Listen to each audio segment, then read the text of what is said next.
Hi, I'm Brett, and in line with our other videos which we've recently done on the modifications and the use of my Honda Civic Rally Car, in this video we're going to talk about what is the dog box that makes the car just so much fun to drive. So in this next video I'm going to explain to you what is a dog box, how it works, and there is another video on this channel where we're going into more details and it relates to other dog boxes as well. But this video we're going to talk about just the actual dog box that we've removed out of my Honda Civic. So a couple of weeks ago we competed at the AMH Rally of the Bay, which is part of the New South Wales State Rally Championship. Had a lot of fun, driving the car really hard. At the end of the rally, a little bit worried about some of the noises coming out of the transmission. So from a preventative point of view, I'm a great believer. We've decided to pull the gearbox out and pull it apart. Bit of a challenge, not an easy job, but being a front-wheel drive car, certainly a lot easier than a four-wheel drive car. So let's have a look at what goes into a dog box and actually what makes a dog box a dog box. So in a normal operating condition of a normal standard road car, you have a synchromesh box. So when you put it into gear, synchromesh means it synchronizes the meshing of the gears as you choose the gears as you go through the gears. So as your gearbox wears out, it starts making that crunching noise. That means that the synchronizing of the gears is starting to wear out, and a little wear and tear on the balk rings or the hub rings, which are the friction devices to make the synchros work, are starting to wear out, and that's why you start hearing crunching of the gears. Well, in a dog box, you don't have any of those components because a synchronizer in that assembly on a road car slows down the speed at which you can change gears. And whilst you may think you can change gears in a road car with a synchro box, wait until you drive a car with a dog box, because as quick as you can move your hand on the stick, or if you had a huge technology and a bucket load of money in a Formula One car, I'd hate to even think how quickly they can change gears. It's just absolutely amazing how quick you can change gears. And what makes the difference is there's no synchros, and it's just a case of moving the driven gear between the dogs.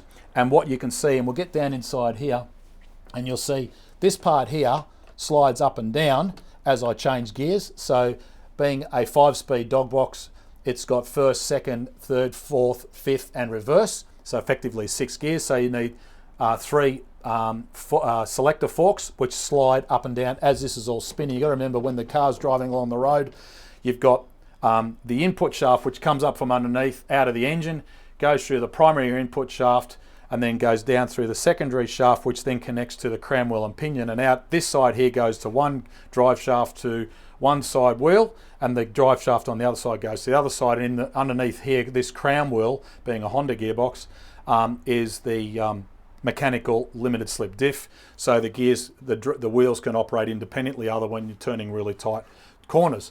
So that's how the box works. But when I'm shifting gears, this mechanism here, which is connected to the gear selector through this shaft here, when I pull that in and out, I can't do it on the bench because it's quite stiff, but you rotate that to change the orientation of this part here, and you can see it moves a little bit and in and out, and there's a shaft down the bottom that connects this mechanism. And what this does, it selects the different shift forks, either this one here, or this one here, to choose the gears that I want to change gears with. Now what happens is, as we're driving along the road, this is all spinning, and this part here slides from one gear to the other to connect the driven gear to the input gear from the engine. So when we talk about a dog box, it's the mechanical connection of the dogs which makes the description of what everybody knows about. And if you look up inside here, that part right there is the mechanical connection to that gear, that this part here, which is on the stationary side of it,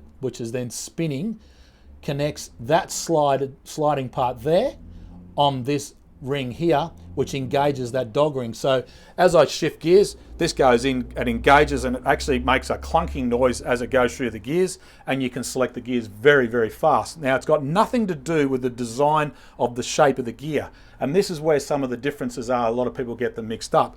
Being a straight cut gear makes them mechanically a lot stronger, but very, very noisy. So you'll hear the whirring noises out of a straight cut gearbox. It's got nothing to do with the dogs. The dogs are just the clunking noises that you can hear when you change gears, particularly when the car is stationary.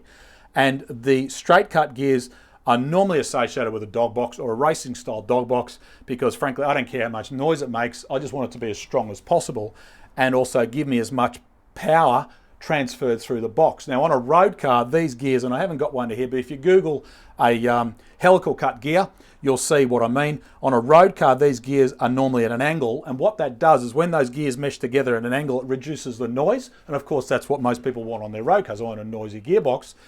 Nothing to do with the synchronizing or the dogs, because you can actually have a dog box with helical cut gears. It's just two different designs using the preferred option that you may want.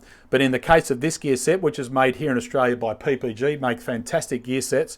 We've been using this for quite some time in my car. It's a straight cut gear with a dog drive.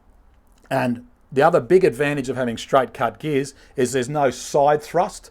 So the driven part goes straight through the axis of the gears. When the gears are helical on a road car, they want to try and push themselves apart on the axis of the spinning of the shaft, which then puts a lot more load on the bearings, but also you lose some amount of power because it's given up in friction and side load, and of course at the same time it's not as efficient, but it reduces the noise. So there you have it. That's the dog box out of my Honda Civic, and that's how it all works. I won't go into all the details of the way the mechanical diff and everything else works, but put it this way, fantastic fun car to drive. And if you've ever been in the car with a close ratio gear set like this, it puts a big smile on the face, particularly when it's connected to a high revving Honda Civic VTIR engine. So check out our other videos on my Honda Civic, because I'm pretty passionate about driving that car and having a lot of fun in it. But of course you can follow us on Facebook, YouTube, Twitter and Instagram. And my name is Brett Middleton. I'll give you another update soon. Bye for now.